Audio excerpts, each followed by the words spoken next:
آخر نہ آخر میں کوئی نہ کوئی بیل ریجیکٹ ہوگی اور جیل میں چلا جاؤں گا. تو یہ کوشش صرف وہ ہو رہی ہے, اور یہ اب سے نہیں, 14 مہینے سے کوشش کر رہے ہیں کہ کسی طرح پی ٹی آئی اور عمران خان کو ختم کریں, کیونکہ ہم نے اس کو گرایا, اب یہ واپس نہ آئے. خان صاحب یہ بتائیں کہ یہ سارا کچھ ایک ہی اینڈ سے ہو رہا ہے, اور وہ ہے ملٹری اسٹیبلشمنٹ, ملٹری لیڈرشپ کی طرف سے, کیونکہ ٹی وی اونرز کو اور نیوز مینیجرز کو بلا کے ملٹری آفیشلز نے یہ کہا کہ عمران خان کا نام نہیں لینا. میں آپ کے ساتھ ایک خبر جو میری انفارمیشن ہے وہ یہ ہے کہ army chief general Asim Munir صاحب کو یہ یقین دلا دیا گیا ہے کہ اگر عمران خان صاحب آئے واپس اور پاکستان تحریک انصاف اقتدار میں آئی تو عاصم منیر صاحب اپنا ٹینیور آپ پورا نہیں کر سکیں گے. اب آپ کے پاس آپشن ہے, یا تو ان کو آنے دیں یا پھر آپ کنٹینیو کریں. تو یہ جو ایک بنیاد بیج بویا گیا ہے, اس کو کیسے آپ ختم کر سکتے ہیں؟ کیونکہ اس سینڈ پہ کل علیم خان صاحب نے بھی یہی کہا انٹرویو میں, اور اس سے پہلے شہباز شریف صاحب بھی یہ کہہ چکے ہیں, خواجہ صاحب بھی یہ کہہ چکے ہیں, کیونکہ آپ کے جنرل عاصم منیر صاحب سے ذاتی تعلقات کشیدہ ہو گئے تھے. کوئی فائل آئی تھی, آپ نے جنرل عاصم منیر کو جب BDIS تھے تو آپ نے کہا کہ یہ آپ اپنی ڈومین میں رہیں, آپ اپنی حدود سے باہر نکل رہے ہیں. یہ ساری کانسپریسی پیچھے چل رہی ہے, اور اب یا آپ کا اقتدار میں آئیں گے یا پھر جنرل عاصم منیر صاحب کنٹینیو کریں گے. دیکھیے صابر, سب سے پہلے تو ایک چیز کلیئر ہو جائے کہ پاکستان کو ایک مضبوط فوج کی ضرورت ہے. میری طرح کے لوگ جنہوں نے ملک سے باہر کوئی جائیدادیں نہیں بنائی, بلکہ جو بھی باہر بنائی تھی سب کچھ بیچ کے اپنے ملک میں لے آئے ہوں, تو میں تو ہمیشہ کبھی بھی میں نے سوچا ہی نہیں کہ پاکستان کے علاوہ میرا کوئی گھر ہے. اور میں نے یہ بھی, کیونکہ میں پہلا پاکستان کی جنریشن ہوں جو آزاد ملک میں پیدا ہوا تھا, ہمارے سارے ماں باپ بڑے غلام ہندوستان میں پیدا ہوئے, تو میں یہ سوچ ہی نہیں سکتا کہ میں کسی کی غلامی تسلیم کروں. تو اگر آپ کے پاس ایک کمزور ڈیفنس ہوگا, فوج آپ کی کمزور ہو جائے, تو جو ہمارا یہ ہمسایہ ہے اور جو یہ BJP RSS کا جو فلسفہ ہے وہ تو پاکستان کو وجود ہی ختم کرنا چاہتا. تو ہماری تو کوشش, اور میں جب اقتدار میں بھی تھا تو ہمیشہ کوشش کرتا رہا کہ ہمارا ڈیفنس کمپرومائز نہ ہو, تو ہمیں مضبوط فوج کی ضرورت. تو پہلے تو میں یہ کلیئر کر دوں کہ جب بھی کوئی کسی فوج کے کسی آدمی کی تنقید کرتا ہے تو ایک دم اس کو ایک دم کر دیتے جی وہ ملک کے شہدا کے خلاف ہے, وہ ملک کی ڈیفنس کے خلاف ہے, وہ غدار ہے اس ملک کا. میں آج کہہ رہا ہوں کہ جو آج ان کی کالی بھیڑوں جو بیٹھی ہوئی ہیں اس فوج میں, ان کی تنقید نہیں کرتا, وہ ظلم کر رہا ہے اس ملک کے ساتھ, وہ فوج کے ساتھ ظلم کر رہا ہے. اگر میں شوکت خانم کے اندر مجھے یہ پتا چلے کہ میرے کوئی ڈاکٹرز وہاں بیٹھ کے غلط کام کر رہے ہیں, اور میں کہوں کہ نہیں جی, میں اگر ان کو کہوں گا کہ ان کی نشاندہی کروں گا تو میں شوکت خانم کو نقصان پہنچا دوں گا. میں شوکت خانم کو تب نقصان پہنچاؤں گا اگر میں ان کی نشاندہی نہ کروں, ان کا احتساب نہ کروں. یہاں ایک عجیب ماحول بن گیا ہے کہ غداری کے اوپر میرے اوپر کیس کر دیا. بھئی مجھے پتا ہے جس آدمی نے میرے اوپر گولیاں چلوائی ہیں, جو قتل کروانے کی کوشش کی ہے, میرے پاس مجھے بس انویسٹیگیشن شروع کرے اور میں ثابت کروں گا وہ اس کے پیچھے تھا. اور یہ دو علاوہ شہباز شریف اور یہ رانا ثناء اللہ, یہ بھی اس کے ہم ان سب کو پتا تھا پلان کا مجھے قتل کرنے. اب بجائے اس کی انویسٹیگیشن کرنے کی میرے اوپر غداری لگا دی کہ جی آپ اس پر, یعنی کبھی دنیا میں ایسی چیز سنی ہے؟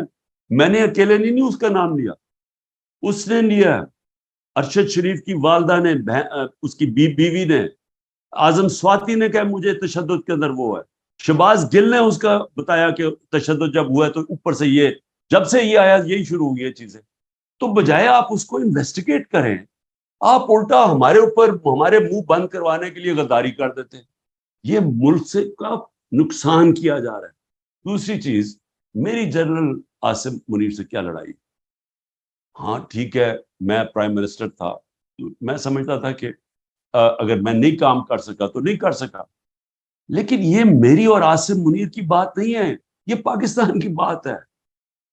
اگر عمران خان کو صرف اس لیے باہر رکھا جا رہا ہے کہ جی وہ کیونکہ اس نے ایک دفعہ ریزائن کروایا تھا, اس کے لیے اب آگے بھی اس کو باہر رکھو, اور اس لیے کہ اس نے ان کو کوئی پوزیشن چلی جائے گی عاصم منیر کی, یہ تو پروپیگنڈا ہو رہا ہے. مجھے جب پتا بھی تھا کہ جنرل باجوہ شروع ہو گئے تھے مجھے میرے خلاف سازش کرنے, میں نے اس کو نہ میں کر دیتا ڈی نوٹیفائی, لیکن میں اداروں میں انٹرفیئر نہیں کرتا تھا, نہ میں نے فوج میں انٹرفیئر کیا, نہ میں نے پولیس میں کیا, نہ میں نے نیب میں کیا, نہ میں نے عدلیہ سے کیا, کیونکہ جب تک آپ ادارے اپنے دائرے میں رہ کے کام نہیں کرتے, وہ جب آپ کے ادارے ختم ہوتے ہیں ملک ختم ہو جاتا ہے. اب آج کیا ہو رہا ہے, سارے ادارے ختم کر دیے, نہ ایف آئی اے کام کر رہی ہے صحیح, نیب سے وکٹمائزیشن, اس سے اینٹی کرپشن سے, پولیس سے, آج عدلیہ اس کے فیصلے نہیں مان, تو سارا ملک کا جو تباہی آج جا رہی ہے, جو لوگ ملک چھوڑ کے جا رہے ہیں, وہ اس لیے کہ ادارے تباہ ہو رہے ہیں تو ملک تباہ ہو جاتا ہے. تو خان میں صاحب یہ آپ نے واضح کر دوں کہ میری کبھی کوئی اس طرح کی سوچ نہیں تھی, نہ میں, اس لیے تو میں نے کوشش کی کہ میں بات کروں جنرل عاصم سے. کوشش کیوں کی؟ کیونکہ مجھے تو ملک کی فکر پڑی ہوئی ہے اس وقت. اچھا خان صاحب یہ بتائیں کہ فیصلے ہمیشہ جو آپ نے ذکر کیا نا کہ فوج پہ کوئی بھی تنقید کرتے ہیں انڈیویجول پہ, وہ کہتے ہیں فوج پہ تنقید ہو گئی, شہداء پہ تنقید ہو گئی, تو یہ فیصلے کرتے ہیں 3-4 لوگ, اوپر کے 3-4 لوگ. نواز شریف صاحب بھی یہی کہتے ہیں کہ 1+3 کا فیصلہ تھا 99 کا کو کا, اور آپ کے ساتھ بھی یہی ہوا. پھر پاناما جب ہوا تب بھی نواز شریف صاحب نے یہی کہا. تو اوپر کے جو 3-4 لوگ فیصلہ کرتے ہیں اور نیچے کسی کو پتہ بھی نہیں ہوتا. اب باجوہ صاحب نے آپ کو ہٹانے کا جو فیصلہ کیا وہ ڈرائنگ روم میں بیٹھ کے کیا, اس کی کنٹینیوٹی ابھی تک چل رہی ہے, بلکہ ورسٹ کنڈیشن آ گئی ہے. ہونا تو یہ چاہیے تھا کہ نومبر 29 باجوہ صاحب جب چلے گئے تھے تو نئے آرمی چیف آتے اور سچویشن کو سنبھالتے, بلکہ اس سے بھی زیادہ جو ہے ورسٹ کنڈیشن ہو گئی ہے انسانی حقوق کے حوالے سے, پولیٹیکل وکٹمائزیشن کے حوالے سے. اس کی کیا وجہ سمجھتے ہیں کہ یہ کنٹینیوٹی کیوں ہے آپ کے سلسلے میں؟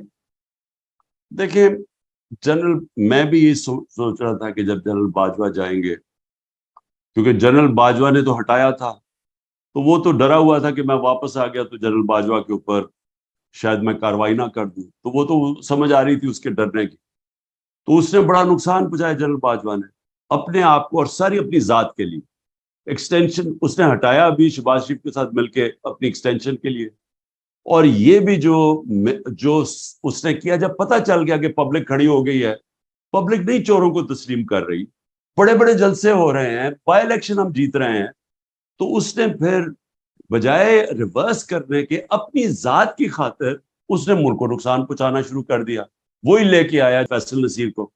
اب جب سے فیصل نصیر آیا اس نے شروع کر دیا یہ, جیسے کہ ہم کوئی دہشت گرد ہیں یا ہم کوئی کاؤنٹر ٹیررزم کا وہ ایکسپرٹ تھا جس طرح ہم دہشت, تو اس نے بڑا نقصان پہنچایا. جو اپنے ادارے کو نقصان پہنچے وہ کسی دشمن نے نہیں پہنچایا, وہ کوئی پی ٹی آئی نے نہیں پہنچایا, وہ جنرل باجوہ نے پہنچایا ان چوروں کو لا کے. اور وہ لوگوں کو پہلے یہی اسٹیبلشمنٹ ثابت کر رہی کہ چور ہیں, ان کو لا کے اوپر بٹھا دیا, تو اس کا ریاکشن آیا. اور اس کے بعد جو فیصل نصیر کی حرکتیں ہوئی, جو سوشل میڈیا کے لوگوں کو, یہ جو جرنلسٹ کو, جو شہباز گل کو پہلے ٹارچر, پھر اس کے بعد اعظم سواتی سے جو کیا, تو اس کے بعد یہ جو کہ جی ہم ان کو سیدھا کر دیں گے. اب وہ جو نقصان پہنچایا, میں امید رکھا تھا کہ جنرل عاصم منیر آ کے چینج کریں گے پالیسی, ہم سب سمجھ رہے ہیں, لیکن میرے خیال میں ان کا بہت بڑا انفلوئنس ہے نیچے سے, ان کے کئی لوگ ان کو انفلوئنس کرتے ہیں. اور مجھے افسوس سے کہنا پڑتا ہے کہ پاکستان تو آج ایک تباہی کے کنارے پہ کھڑا کر کے رکھ دی, کیونکہ ابھی تو امید ہی نہیں نظر آ رہی. اب تو یہ ہے کہ الیکشن آئیں گے تو یہ سارا جو پلان بن رہا ہے وہ تو یہی بن رہا ہے نا کہ تحریک انصاف کو ختم کر کے ان کو انہی کی بندر بانٹ کروا دو ملک کی, جنہوں نے 30 سال سے ملک کا بیڑا گرک کر رہے ہیں, جن کے ہوتے ہوئے بنگلہ دیش بھی آگے نکل گیا اور ہندوستان بھی آگے نکل گیا 90 کی دہائی میں. نہیں تو پاکستان تو 80 کی دہائی تک سب سے آگے تھا, تو ان کے ہوتے ہوئے تو تباہی ہوئی ہے. تو اب انہیں کو ایک اور چیز میں ذاتی طور پہ بھی میرے علم میں ہے, اگر آپ چاہیں تو شیئر کریں. جنرل عاصم منیر کے آرمی چیف بننے سے پہلے جب تنازع ہو گیا کہ پتہ نہیں آپ اس کو اپوز کریں گے, آپ کے ساتھ بھی کو کامن فرینڈز نے رابطہ کیا کہ عاصم منیر صاحب اگر آرمی چیف بنتے ہیں تو آپ اپوز نہیں کریں گے, تو آپ نے بھی اس کو ویلکم کیا اور کامن فرینڈز نے آپ کو بھی قائل کیا, اور کچھ کو میں جانتا ہوں. تو جیسے ہی یہ کام ہو گیا اس کے بعد وہ کامن فرینڈز کہیں غائب ہو گئے یا کدھر چلے گئے؟ کیونکہ آپ نے ویلکم کیا آرمی چیف کو. دیکھیں جی، میں تو کسی کو جانتا ہی نہیں تھا. میں تو جب یہ پہلے تو چیز پرائم منسٹر بناتا ہے آرمی چیف کو، تو کانسٹیٹیوشنلی تو اس کا رائٹ تھا. دوسری چیز کہ میں تو کسی کو نہیں جانتا تھا. میں نے تو بار بار سٹیٹمنٹس دیے کہ جو بھی میرٹ کے اوپر آتا ہے ہم اس کو ہم مانیں گے، ہم کوئی انٹرفیئر نہیں کریں گے. میں نے تو پہلے آرمی چیف بننے سے پہلے میری سٹیٹمنٹ ساری سن رہے ہیں. اور جب عاصم منیر آئے تو میں نے ان کو میسج پہنچائی. میں نے کہا دیکھو مجھے یہ پتا چلا ہے کہ لنڈن پلان بنا ہوا اور نواز شریف نے آپ سے یہ گارنٹی لیا کہ آپ نے پی ٹی آئی کو ختم کرنا ہے اور مجھے. تو میں نے کہا مجھے یہ میسج ملی ہے، یہ ان کے بننے سے پہلے میں نے وہی جو کامن فرینڈ کی بات کرے اسے میسج پہنچائی. اس نے آگے سے کہا، انہوں نے کہا بالکل فکر نہ کرو، کوئی ایسی چیز نہیں ہو. بہرحال ہم نے تو ویسے بھی روکنا نہیں تھا. تو ڈاکٹر ابری مجھے یہاں ملنے آئے اور ہم نے فیصلہ کیا. ہم نے کہا ٹھیک ہے، ہم اپوز نہیں کریں گے.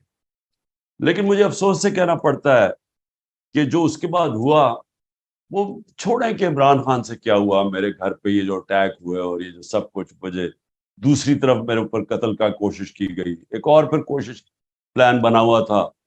وہ چھوڑے، میں ملک کی بات کر رہا ہوں کہ آج صرف ملک دیکھنے کدھر کھڑا.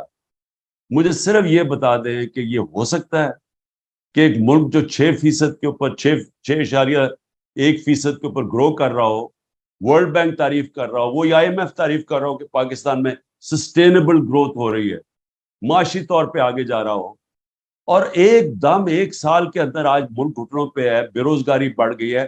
انہوں نے $3 ارب لیا ہے IMF سے اور بڑا خوش ہو رہے ہیں. تو $7 ارب کی ڈالروں کی کمی ہو چکی ہے 1 سال میں. یعنی جو ہم ایکسپورٹس پہ جو نقصان کم، ایکسپورٹس کم ہوئی ہیں اور جو ریمیٹنسز کم ہوئی ہیں، وہ $7 ارب کم ہوا ہے ہمارے دور سے. تو $7 ارب کم ہو کے $3 ارب کا قرضہ لے لیا.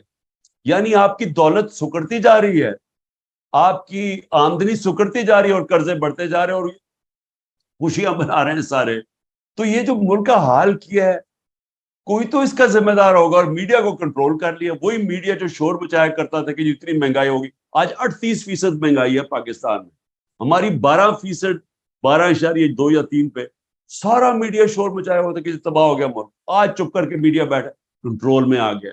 آج کوئی بات نہیں کر رہا کہ بے روزگاری کتنی ہے. آج کوئی نہیں بات کر رہا کہ عام آدمی، تنخواہ دار آدمی کا کیا حالات ہے، بجلی کے بل کدھر چلے گئے ہیں، لوڈ شیڈنگ کتنی ہو گئی ہے. یہ سارا میڈیا چپ کر کے بیٹھا ہوا ہے. اچھا خان صاحب، یہ بتائیں کہ میڈیا تو خاموش ہے، وہ تو بہت بڑے بڑے نامور لوگ جو ہیں وہ بھی خاموش ہو گئے ہیں. اگر آپ کے ساتھ پلان یہ ہے، جو ہمارے پاس انفارمیشن ہے، کہ جیسے ہی جسٹس قاضی فائز صاحب آئیں گے، وہ چیف جسٹس آف پاکستان بن جائیں گے، اس کے بعد الیکشن کی ڈیٹ اناؤنس ہو اور الیکشن شیڈول بھی ان کے آنے کے بعد آئے، تاکہ نواز شریف صاحب کی سزائیں، بقول ان کے، یہ PMLN کی ہے کہ نواز شریف صاحب کی سزائیں ختم ہو جائیں گی، ان کی سزائیں ختم ہو کے وہ کوالیفائی کر لیں گے اور آپ کو ڈسکوالیفائی کر دیا جائے گا. اور اس کے لیے جو ماحول بنایا گیا ہے جسٹس قاضی فائز صاحب کے لیے کہ آپ نے ان کے خلاف ریفرنس فائل کیا. آپ اگر پوری بات بتا دیں، کیونکہ مجھے تو پتا ہے لیکن میں چاہتا ہوں آپ پوری بات بتا دیں کہ جسٹس قاضی فائز صاحب کو کے خلاف جب ریفرنس آیا تھا وہ کہاں سے آیا تھا اور وہ کس نے تیار کیا تھا، یہ مجھے بتا دیں، کیونکہ اس وقت DGISI جو تھے وہ کوئی اور تھے.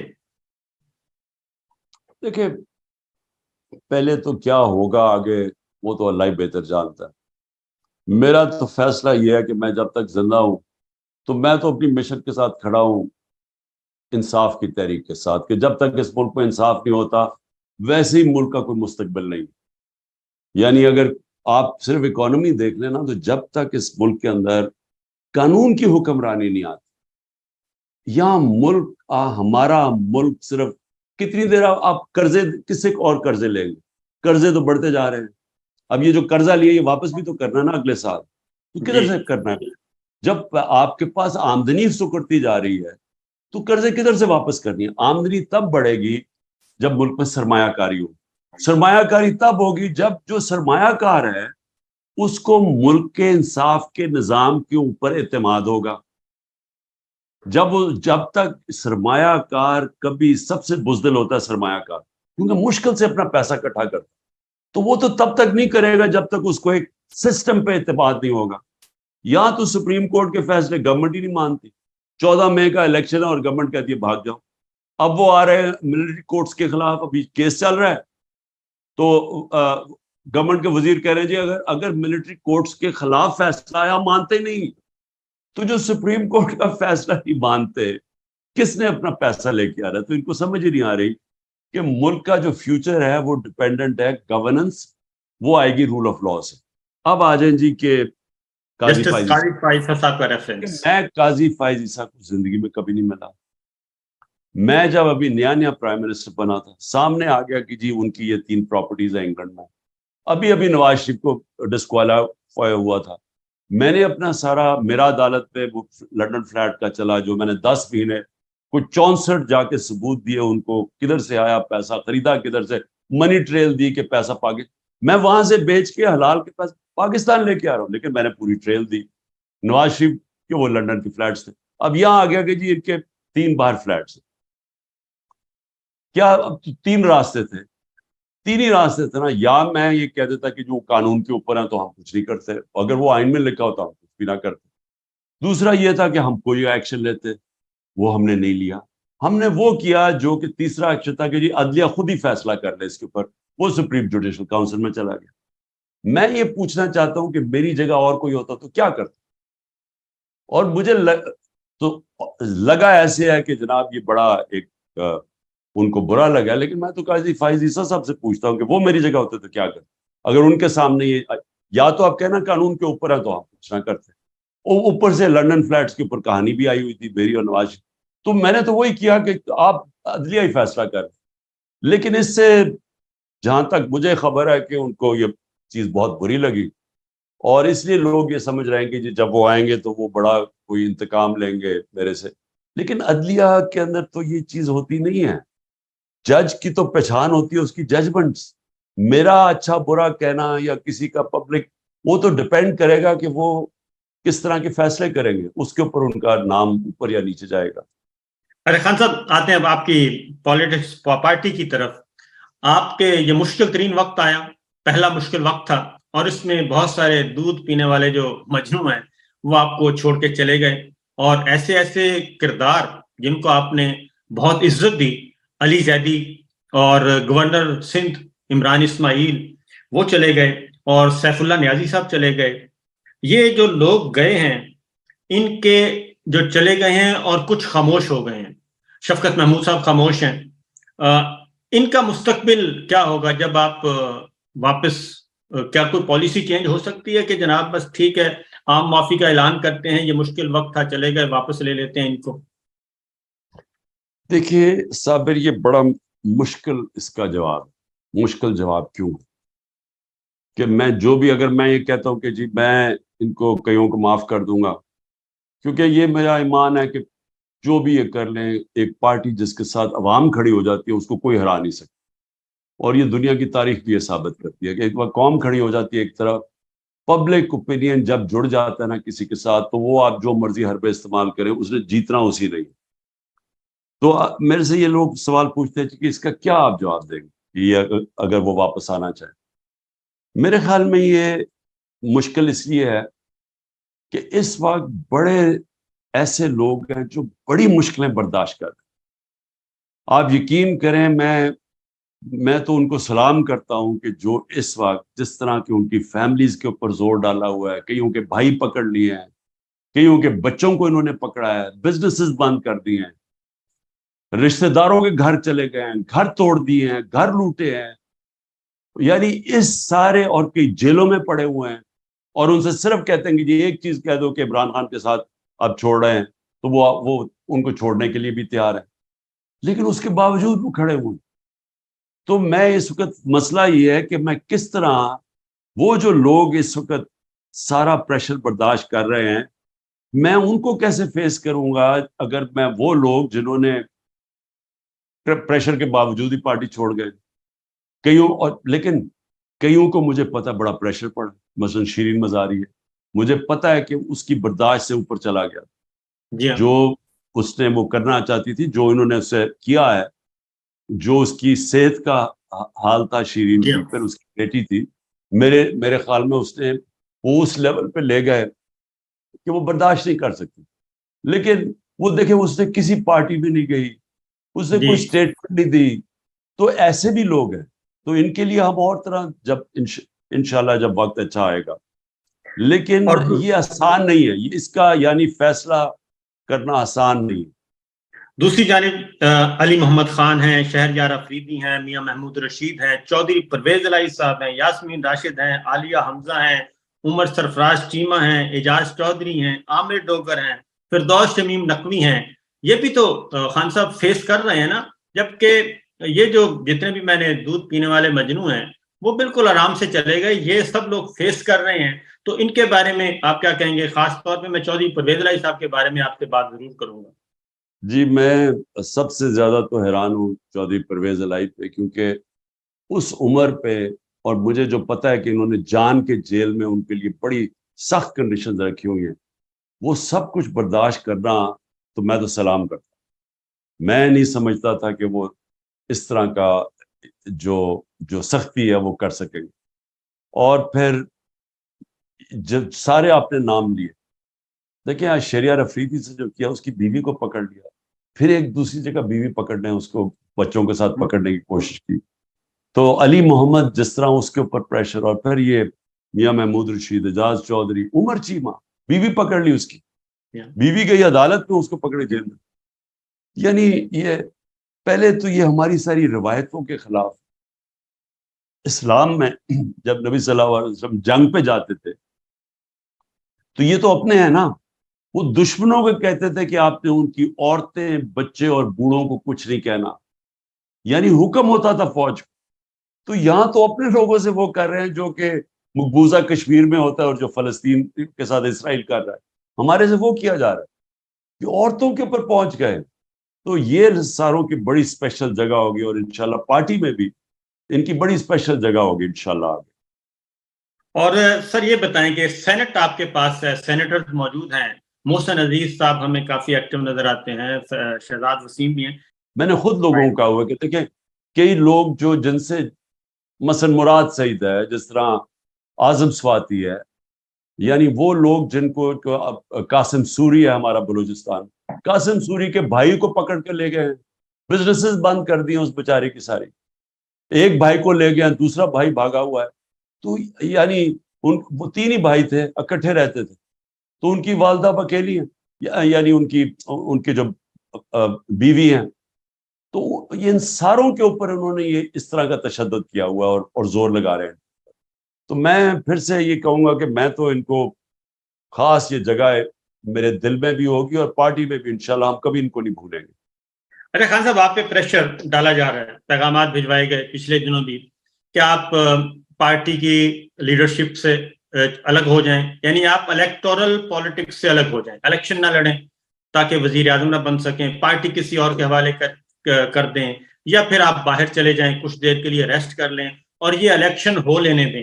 اس الیکشن کے بعد آپ آ جائیں، اس الیکشن کو آپ کے بغیر لڑنا چاہیے، اور پارٹی آپ کی اگر آنا چاہے تو کوئی ہمیں اعتراض نہیں ہوگا.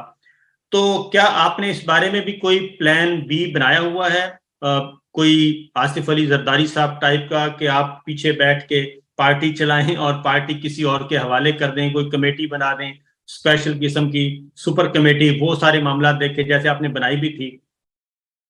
دیکھیں آصف علی زرداری یا نواز شریف، یہ کوئی پالیٹکس میں کسی بڑے مقصد کے لیے نہیں آئے، یہ پیسے بنانے ہیں.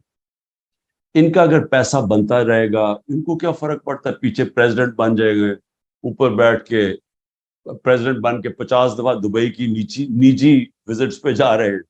وہ نواز شریف پرائم منسٹر بن کے 22 دفعہ لنڈن پرائیویٹ وزٹس پہ گیا ہے. میرے بچے تھے وہاں، میں 3.5 سال پرائم منسٹر، میرے بچے وہاں انگلینڈ میں، 2 دفعہ مجھے دعوت ملی انگلینڈ میں جانے کے لیے پرائم منسٹر. اس پہ آپ پہ بہت اعتراض ہوتا ہے، آپ پہ بہت زیادہ تنقید ہو رہی ہے کہ آپ نے یہ انویٹیشن کیوں نہیں قبول کیا. پہلی دفعہ پہلی دفعہ انویٹیشن اس لیے قبول نہیں کیا کیونکہ وہاں بریکسٹ کا ایشو بنا ہوا تھا. وہ ٹریزا میں ان کی پرائم منسٹر تھی اور ان کو بہت بڑا کرائسس آیا, تو مجھے دعوت تو دی, لیکن میں نے سوچا کہ وہاں تو ٹرانزٹ ہو رہی ہے گورنمنٹ, تو جب آپ باہر جاتے ہیں ملک سے آپ بڑا پیسہ خرچ کرتے ہیں, آپ کا جو سارا جو ٹرپ ہوتی ہے آپ ملک کے ڈالرز خرچ کرتے ہیں. تو میں تو ٹرپ تب کرتا تھا جب مجھے ہو کہ میرے ملک کو فائدہ ہے, تو مجھے اس پہلے ٹرپ سے کوئی فائدہ نہیں نظر آیا. دوسری جو ٹرپ تھی وہ میں نے جانا ضرور تھا, بورس جانسن نے خاص مجھے بلایا, لیکن میں اس لیے نہیں گیا کہ یہاں ایک وہ ہو گیا ٹی ایل پی کا کوئی ان کا مارچ ہو رہی تھی اسلام آباد میں, وہ پولیس والوں کو پولیس والے انجرڈ تھے اس کے اندر, وہ بڑا ہو رہا تھا, اسلام آباد آ رہے تھے. تو جب ملک میں کرائسس ہو میں کیسے چھوڑ کے ملک باہر جا سکتا ہوں. تو میں کہنے کا میرا مقصد یہ ہے کہ مجھے تو ٹائم نہیں ملا نجی دورے کرنے کا, جو نواز شریف 22 دفعہ لندن چلا گیا. تو ان کے مقصد اور ہیں پاور میں آنے. میں اس لیے نہیں پاور میں آیا کہ میں کوئی پاور پالیٹکس کر کے تو اچھا جی میں پیچھے بیٹھ جاتا ہوں پھر مجھے باری مل جائے گی. میرے لیے تو یہ جہاد ہے, یہ حقیقی آزادی کی جہاد ہے جو 27 سال پہلے شروع کی تھی کہ انصاف کے ساتھ آزادی آتی ہے, اور وہ ایک پورا ایک مشن ہے. وہ مشن کے اندر بھی کبھی آپ کہتے ہیں اچھا جی میں پیچھے ہٹ جاتا ہوں, پہلے کسی کو آگے کر دو تو میں آگے آ جاتا ہوں. کبھی سوچا ہے کہ کسی دنیا میں جمہوریت میں ایسے ہوتا ہے کہ کوئی لیڈ کر رہا ہے ایک موومنٹ اور وہ اگلے کہنے جی ہمیں آپ پسند نہیں ہے تو آپ فلانے کو لے آئیں؟ یہ کوئی جمہوریت میں ہوتا ہے, اور یا کسی موومنٹ میں ایسے ہوتا ہے.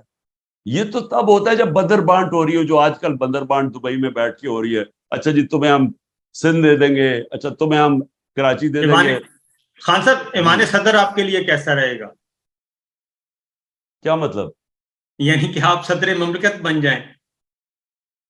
دیکھیں یعنی اگر میں نے صدر بننے کے لیے پالیٹکس کرنی ہے تو میں پالیٹکس کر کیوں رہا ہوں؟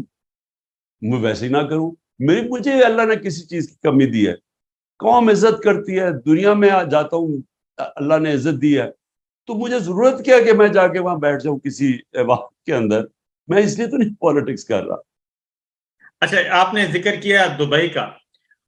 پاکستان میں خان صاحب اقتدار حاصل کرنے کے لیے اور اس کو برقرار رکھنے کے لیے اب تو آپ کو بھی پتہ چل گیا ہوگا کہ بہت سارے جو پاور کوریڈورز ہیں وہاں پہ مختلف ایلیمنٹس ہیں, ان کے ساتھ آپ کو معاملات سیٹ کرنے پڑتے ہیں. ان میں سے ایک ہماری ملٹری اسٹیبلشمنٹ ہے, دوسرا ہمارے دوست ممالک ہیں.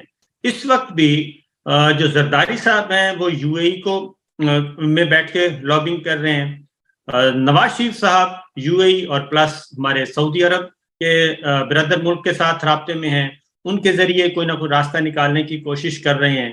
اور اسی طریقے سے آپ کے بلاول اس وقت امریکہ میں ہیں, وہ وایا بائیڈن انتظامیہ کے ذریعے کوئی راستہ بنانے کی کوشش کر رہے ہیں. تو آپ کہ ان ممالک کے ساتھ خاص طور پہ ایم بی ایس اور یو اے کے ساتھ آپ کے اس وقت کیا مراسم ہے؟ کیا وہ اس میں انٹروین کریں گے کہ جناب عمران خان صاحب کو آپ مائنس کریں, بس ٹھیک ہے ان کے لیے راستہ ہموار کریں, ہماری ملٹری اسٹیبلشمنٹ کو کہیں گے وہ؟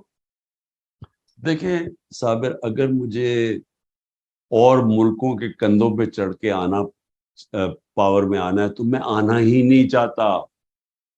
میں پاور میں صرف آنا چاہتا ہوں اگر پاکستان کی عوام مجھے الیکٹ کرے. اگر وہ الیکٹ نہیں کرتی, میں آپ کو یقین دلاتا ہوں کہ میں اپنی زندگی سے بڑا مطمئن ہوں, مجھے کسی چیز کی کمی نہیں ہے. ان لوگوں کو تو ہے نا کہ انہوں نے تو زندگی میں کبھی, مجھے تو اللہ نے سب کچھ دکھا دیا. میں تو وہ اللہ نے شہرت میری سوچ سے بھی زیادہ, دنیا میں عزت, یعنی مجھے کس چیز کی کمی ہے. آپ یقین کریں کہ میرے جو 3.5 سال پرائم منسٹر کے تھے میرے اتنے مشکل تھے, کیونکہ میں نے اپنی میں کی نفی کر کے پرائم منسٹر بنا. جو چیزیں میں چاہتا تھا, جو آزادی, میں ایک آزاد آدمی ہوں, میرے شوق کیا تھے, پہاڑوں پہ جانا, ٹریکنگ کرنا, یعنی میرے اور طرح کے شوق. میں پھنس گیا کمرے کے اندر, صبح سے جا کے شام تک واپس. اب وہ ویکینڈ آئے تو جو چھٹی کا دن تھا اس دن ویسے کام سارے. یعنی میں تو 3.5 سال چھٹی نہیں لی, صرف 5 دن کورونا میں بیمار ہوں, 1 دن چھٹی نہیں لی. تو اپنے میں کو ختم کر کے میں نے کیا تھا اپنے ملک کے لیے. تو مجھے کوئی ضرورت نہیں ہے پوزیشن کی, مجھے کوئی پرائم منسٹر کا شوق بننے کا نہیں ہے کہ میں جا کے جی گاڑیوں کے آگے پیچھے, بلکہ میں تو ایک اور طرح کا آدمی ہوں.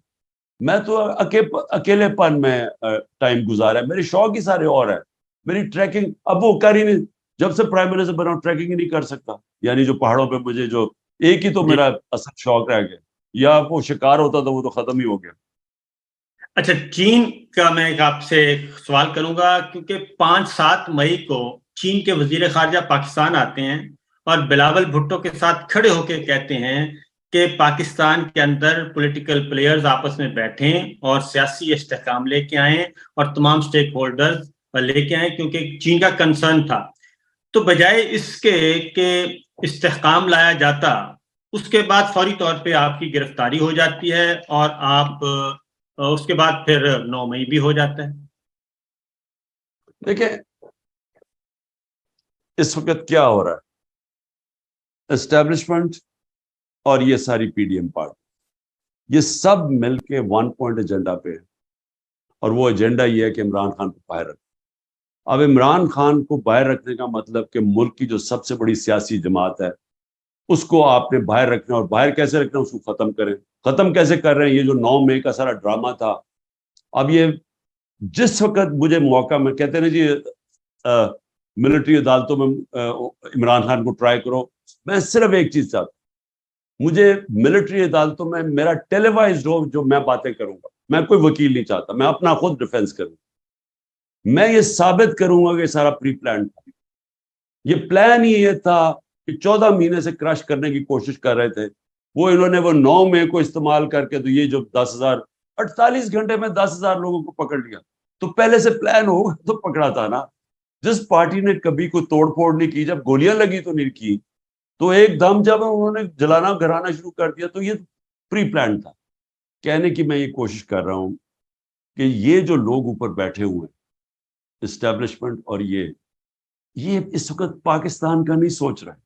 وہ جو چائنیز نے جو بات کہی تھی وہ ملک کا سوچ رہا تھا. کوئی بھی آدمی آج پاکستان کا سوچ رہا ہے وہ ایک ہی چیز کہے گا کہ پولیٹیکل سٹیبلٹی لے کے آؤ.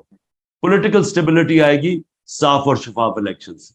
اگر آپ صاف اور شفاف الیکشن نہیں کروائیں گے، جو بھی یہ حربے استعمال کر رہے ہیں، جو بندر بانٹ کر رہے ہیں، یہ ملک کو تباہی کی طرف لے کے جا رہے ہیں. دیکھیں ملک کو چاہیے بڑی سخت ریفارمز. کوئی بھی ریفارم نہیں کر سکتا جب تک پبلک اس کے ساتھ نہ کھڑی ہو. جب آپ ایک پبلک مینڈیٹ لے کے آئیں گے پھر ہی آپ ریفارمز کر سکتے ہیں. یہ 14 مہینے میں نے ملک کا تو جو ملک سے کیا کوئی دشمن بھی نہ کرے، تو اب انہی کو کہیں گے کہ یہ پھر سے ریفارمز کریں گے. یہ کیسے کریں گے؟ اور کوئی اور یہ سمجھ رہے جی ٹیکنوکریٹک سیٹ اپ آگے کرے گا. آج تک کسی ٹیکنوکریٹک سیٹ اپ نے آگے کوئی ملک ٹھیک کیا؟ ملک ٹھیک مہاتر نے کیا، ملیشیا مہاتر نے بدلا. اس کے بعد جو سنگاپور تھا وہ لی کوان یو نے ایک پرائم منسٹر نے پبلک مینڈیٹ سے بدلا. جو بھی ملک بدلے جاتے ہیں وہ پبلک کی پاور ہوتی ہے، پھر پبلک ساتھ ہوتی ہے اصلاحات کے لیے، اور پھر ایک قوم بنتی ہے. یہ تو الٹا جا رہے ہیں. یہ تو ان لوگوں کے اوپر بٹھا رہے ہیں جن لوگوں نے ملک کو یہاں پہنچایا کہ بنگلہ دیش بھی آگے نکل گیا، اب وہ ملک ٹھیک کریں گے. شہید ارشد شریف اور عمران ریاض یہ بھی صرف اس وجہ سے زیر عتاب ہیں، اور باقی بھی جرنلسٹ ڈاکٹر معید ہیں، شاہین سے بھائی ہیں، وجاد سعید خان ہیں، میں خود ہوں. تو یہ خان صاحب اس پہ آپ کیا کہیں گے کہ میڈیا سارا کے سارا میڈیا آرام سے قبول کر لیا؟ انہوں نے 1-2 آفیسرز نے بلایا، ان کو کہا شٹ اپ، آج کے بعد اس سے آگے نہیں بڑھنا اور عمران خان کا نام نہیں لینا، اور انہوں نے کہا ٹھیک ہے. دیکھیں صاحب، یہ اور آخری میرا سوال، کیونکہ میرے لوگ انتظار کر رہے ہیں، سنو میری بات. دیکھو بدقسمتی سے میڈیا اونرز کے بزنس انٹرسٹ ہے، اور وہ بزنس انٹرسٹ اور میڈیا کو ساتھ ساتھ چلاتے ہیں. اب میں ایک نے پوری ایک چینل خرید لی ہے، اور اس کے پاس وہ جو اس کی بزنس ہے وہ 2 نمبر بزنس ہے، تو وہ چینل کو استعمال کرتے ہیں بلیک میل کرنے کے لیے. تو یہ یاد رکھیں کہ یہ جو سارا مجھے درس دیتے تھے آزادی رائے کے، اور ہم حالانکہ وہ کوشش کر رہے تھے کہ ریسپانسبل جرنلزم ہو، فیک نیوز کے اگینسٹ. میرے اگینسٹ ہر قسم کی نیوز، فیک نیوز نکلاتی تھی، منسٹرز کے اگینسٹ نکلاتی تھی جو مغرب میں ہیں، کہ آپ کی ذمہ داری بھی، آپ اگر کسی کو کسی کو اس کی ریپوٹیشن کو نقصان پہنچائیں گے, کسی کو ذلیل کریں گے, تو اس کے پاس ہونا چاہیے رائٹ کہ اپنے آپ کو ڈیفینڈ کرے, اور لائبل لاز ہیں. لیکن ہمارے اگینسٹ پوری کیمپین چلی کہ ہم نے پتہ نہیں کیا کیا کیا اور میڈیا کو بند کرنے کی کوشش کی. اب کیا ہوا؟ انہوں نے سیدھی طرح حکم کیا ہے میڈیا اونرز کو کہ تم اگر یہ لائن پہ نہیں چلو گے ہم تمہیں یہ کر دیں گے. اور ان میں سے کئی میڈیا اونرز نے بڑی کوشش کی اپنی آزادی رائے رکھنے کی, میں داد دیتا ہوں ان کو. لیکن کئی پہلے میں سلام کر کے تو جناب سیدھا جا کے وہ شروع ہو گیا, اور کئی پہلے ہی ان کے ساتھ تھے. تو ہوا کیا؟ دیکھو خطرناک چیز اب کیا ہے صاحب, آپ ایک معاشرے کے اندر سے جب تنقید ختم کر دیتے ہیں, جب ایک معاشرے کے اوپر آپ انفارمیشن کے اوپر آزادی رائے پہ کنٹرول کر لیتے ہیں, جب آپ ڈنڈے کے زور سے اپوزیشن کو بھی دبا دیتے ہیں, تو یہ یاد رکھے کہ آپ اپنے ملک کی موت کی سائن کر رہے ہیں, یعنی آپ اپنے معاشرے کی تباہی کے اوپر سائن کر رہے ہیں. اور اگر آپ نے تاریخ دیکھنی ہے تو صرف زیادہ دور نہ جائیں, ایسٹ اور west Germany second world war کے بعد علیحدہ ہو گئے, ایک میں یہی حرکتیں جو آج ہو رہی ہیں پاکستان میں ایسٹ جرمنی میں شروع ہو گئی, ویسٹ جرمنی آزاد ہو گیا, آزادی رائے ڈیموکریسی آ گئی. 50 سال کے بعد ویسٹ جرمنی اوپر چلا گیا, ایسٹ جرمنی نیچے چلا گیا. ایسٹ اور ویسٹ یورپ وہی یورپینز تھے, آدھوں کے اندر آزادی آ گئی, جمہوریت اور تنقید آ گئی, پارلیمنٹ آ گئی, آزادی رائے آ گئی, آزاد میڈیا آ گیا, اور دوسری طرف انہوں نے بند کر دیا جو آج پاکستان میں ہے. ویسٹ جرمنی ویسٹ یورپ اوپر چلا گیا, ایسٹ یورپ نیچے چلا گیا. ساؤتھ اور نارتھ کوریا کے اندر یہ حرکتیں جو آج پاکستان میں ہیں, ساؤتھ کوریا کے اندر انہوں نے ڈیموکریسی, ساؤتھ کوریا اوپر چلا گیا, نارتھ پیچھے رہ گیا, آج بھوکے مر رہے ہیں لوگ. اور وہی لوگ ہیں. کہنے کا میرا مقصد یہ دنیا کا ایکسپیرئنس کہ ہمارے نبی صلی اللہ علیہ وسلم نے لوگوں کو آزاد کیا تھا مدینہ کی ریاست میں. فرعون کا جب کہا جاتا ہے قرآن کے اندر تو اس نے لوگوں کو غلام بنایا تھا. انہوں نے آزاد کر کے دنیا کا سب سے عظیم سویلائزیشن بنایا. دنیا کے مسلمانوں نے امامت کی, مدینہ میں انہوں نے انسانوں کو آزاد کیا, انصاف دے کے, حقوق دے کے, انہوں نے اندرونی طور پہ آزاد کیا لا الہ الا اللہ سے. وہ لوگ دنیا کی امامت کی اقبال کے شاہین بن گئے. اور وہی جو فرعون کا قرآن میں جب دیتے ہیں ذکر, وہ غلام بناتا تھا. لا الہ الا اللہ انسانوں کو انسانوں کی غلامی سے آزاد کرتا ہے, اور آزاد انسان ہی اوپر جاتے ہیں. تو یہ تو ہمیں اندھیروں کی طرف لے کے جا رہے ہیں, یہ تو تباہی کی طرف لے کے جا رہے ہیں کہ لوگوں کے منہ بند کر کے ڈنڈے مار کے یہ ویگو ڈالے آ رہے ہیں اور لوگوں کو اٹھا کے لے کے جا رہے ہیں جو اختلاف کرے.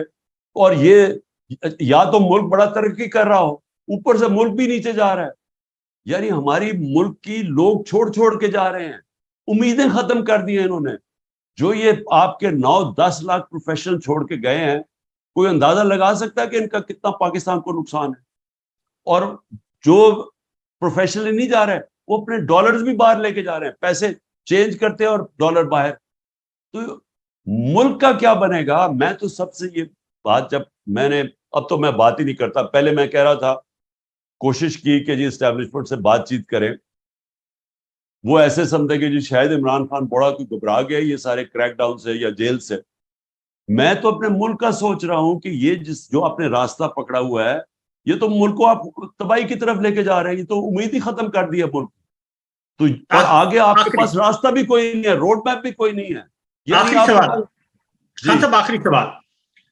آپ دوبارہ برسر اقتدار آتے ہیں, پہلا جو ٹینور ہے, کیا وہ غلطیاں آپ دوبارہ ریپیٹ کریں گے؟ For example, army chief general Bajwa صاحب تھے, ان کو آپ کے پرنسپل سیکرٹری پسند نہیں تھے, ان کو آپ کے وزیر اعلیٰ پنجاب پسند نہیں تھے, ان کو آپ کے وزیر اعلیٰ خیبر پختونخوا پسند نہیں تھے, ان کو آپ کے وزیر خزانہ پسند نہیں تھے, ان کو آپ کے وزیر داخلہ پسند نہیں تھے.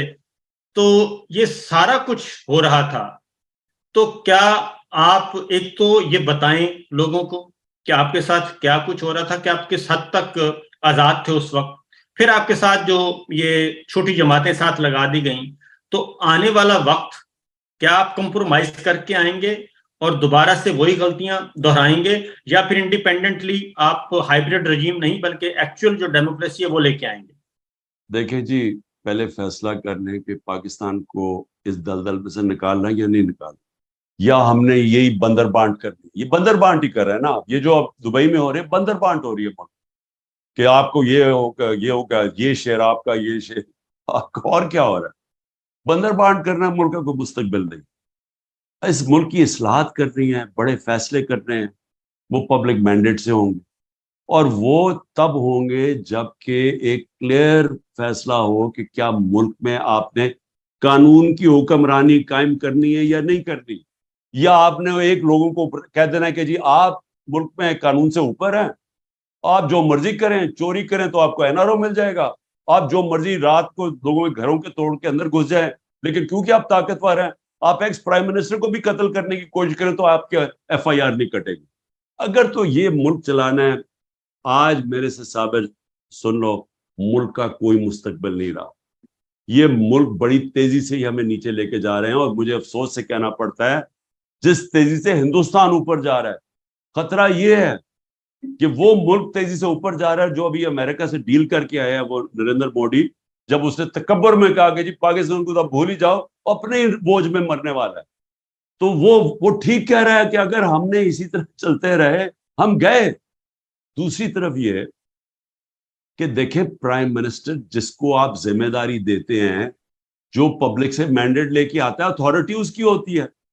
جنرل باجوہ کون ہوتا ہے کہنے والا کہ جی مجھے تمہارا پرنسپل سیکرٹری نہیں فلانا نہیں پسند تو CM نہیں پسند, بھی مینڈیٹ تو میں لے کے آیا ہوں, مجھے لوگوں نے جج کرنا ہے بعد میں کہ الیکشن میں کہ انہوں نے فیصلہ کرنا ہے کہ میں نے ٹھیک, میرے ملک ٹھیک چلایا یا نہیں.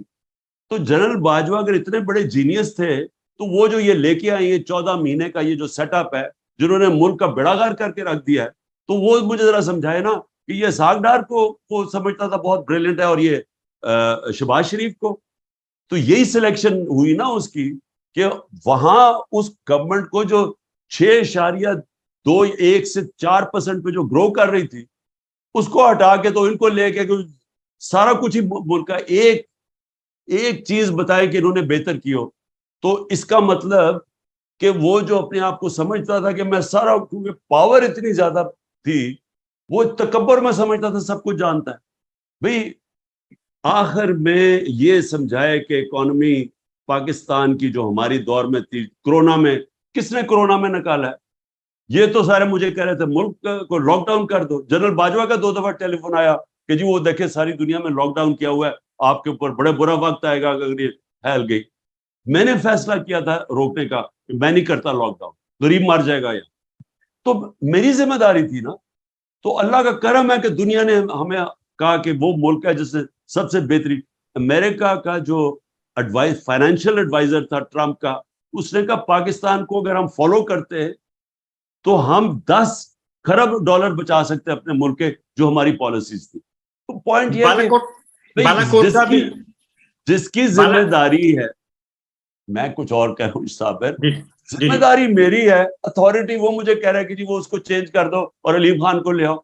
میں اس کو سمجھاتا رہا, میں نے کہا مجھے LDA نے پریزنٹیشن دی ہے کہ 200 ارب روپے کی زمین اس نے اس کے اوپر قبضہ کیا ہوا, اس نے فارسٹ کی زمین, LDA نے پریزنٹیشن دی ہے, میں پہنچا رہا ہوں اسے. وہ کہتا نہیں جی اس کو لے آؤ, اس کے لیے کرپشن کوئی بری چیز ہی نہیں تھی. تو دیکھیں یہ غلط ہے کہ آپ یہ چاہیں کہ آپ اگر یہ چاہتے ہیں کہ میں نے ایسا کمپرومائز کر کے آنا ہے کہ ہم صرف میں پرائم منسٹر بن جاؤں تو باقی سب کچھ ٹھیک ہے, میں وہ پرائم منسٹر بننا ہی نہیں چاہتا. اور لاسٹلی ٹائم ختم ہو رہا ہے کہ فارن پالیسی پہ بھی خان صاحب یہی ایشو ہے, فارن پالیسی بھی پرائم منسٹر نہیں ڈیل کرتے. دیکھیں فارن پالیسی میں تو ہمیں کوئی 3 سال تو کوئی مسئلہ نہیں بنا. فارن پالیسی میں تو جو میری فارن پالیسی جو تھی وہ بڑی اسٹریٹ فارورڈ تھی کہ میں تو فارن پالیسی بنا رہا تھا پاکستان کے لیے کہ میری قوم کے لیے بہتری کیا, اور میں سمجھتا ہوں کہ نان الائنڈ فارن پالیسی جو ہندوستان کی ہے ہمیں وہ فالو کرنی چاہیے, ہمیں کوئی کسی کی غلامی نہیں کرنی چاہیے. لیکن آخری 6 مہینے میں جنرل باجوہ کی کوئی اور ویوز ہو گئے تھے, وہ مجھے کچھ سمجھ نہیں آئی کہ ہوا کیا اس کو ایک دم. وہ میں ڈیپ جاؤں گا نہیں, تو آخری 6 مہینے میں اس میں کوئی شک نہیں کہ وہ ایک دم ڈائیورجنس, لیکن 3 سال تک تو کوئی پرابلم نہیں تھا, فارن پالیسی پہ کنسنسس تھا. اوکے جی, تھینک یو صاحب, بہت شکریہ.